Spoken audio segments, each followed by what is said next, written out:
The show where there are no penalties, nothing is offside, and everything is fair game. This is The Gloves Are Off.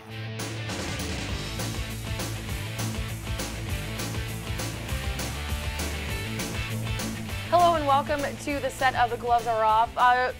Back in the hot seat, Coach Kurt is here. That's me. We haven't had the chance to do this in a while. I know, you must lost it. I almost thought I was talking to Strecker for a moment. Why? Because he kind of started off the same way, but you're a little more experienced. I didn't expect that from you. But Strecker, thumbs up, buddy.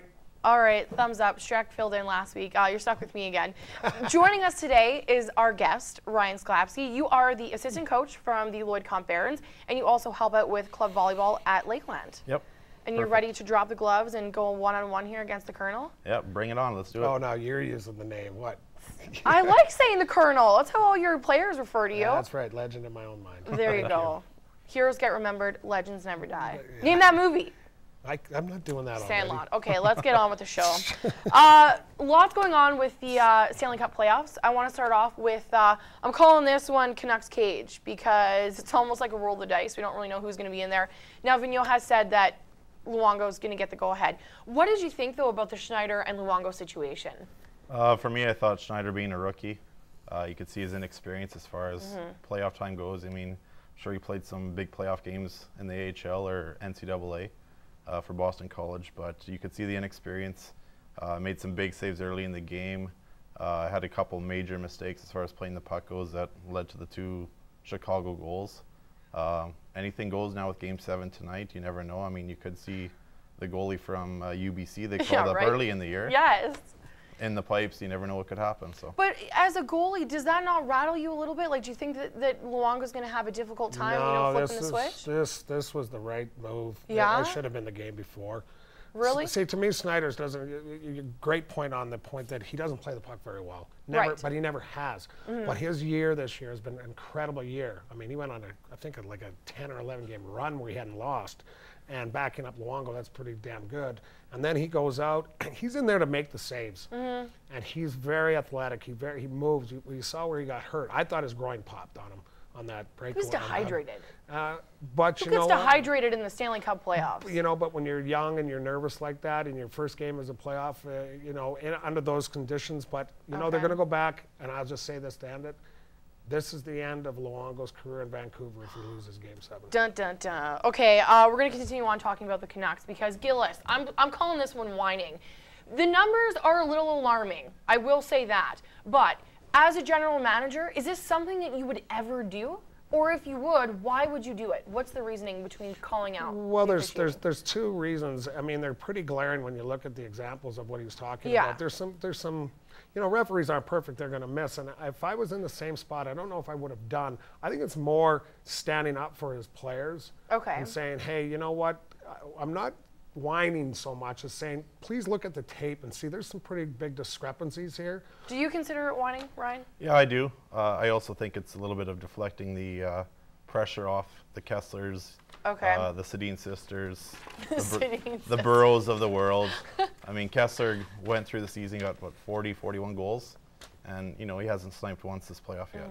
Okay. I mean, there's a lot of pressure on those guys. They're in charge of shutting Kane and Taves down. But I mean, when push comes to shove, you got to, bury one in the basket, so to speak. Their big boys aren't stepping up. Yeah. I mean, I'm not a Vancouver fan, to be honest with you, but you know what? This is the Who year. would you like to see more out of then? Who would I like to see out? I just don't think Kessler, number one. Sedin boys, I don't think they're girls. I love it. But That's sisters. great. But you know what? I don't think they're playing to their best. And when you look at Taves and Patty Kane. Yeah. Look at the way they're playing. Yeah. They don't sit there and whine. If they heard their last thing that when they won their first game, we know we can beat them. Yeah. We just got to step up to the plate, basically, and they have for the last 3 games. Okay, we got to go back to Philly now.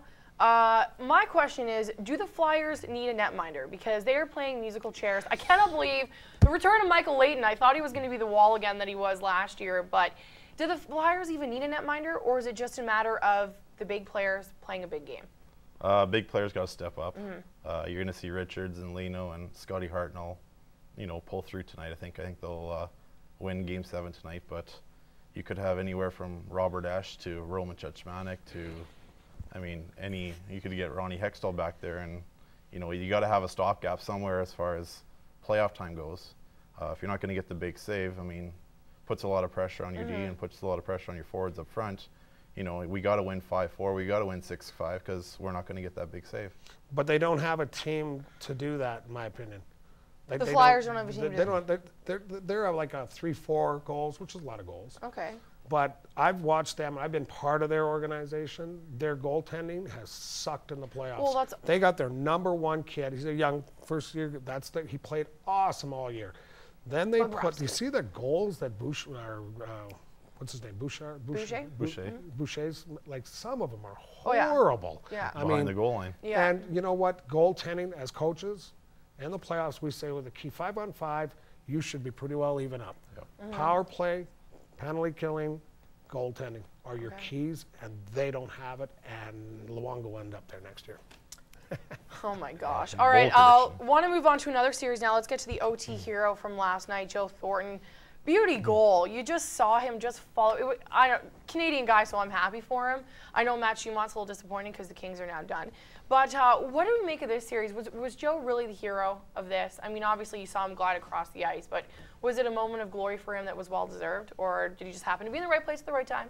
Let's put it this way. If they had not won this and the series gone back to 7 and lost, their coach wouldn't have a job anymore. So, oh yeah, that team has got, what, 50 wins almost every year. The last 3 years gets knocked out fairly quickly every year.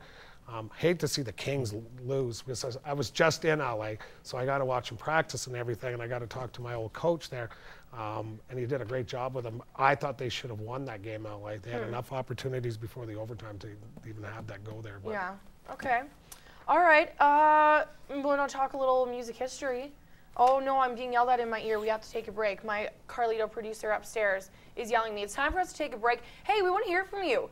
Drop us a line. Send us an email at theglovesareoff@newcap.ca, or better yet, find us on Facebook. Stay tuned though. There's more Dumb and Change coming up after the break.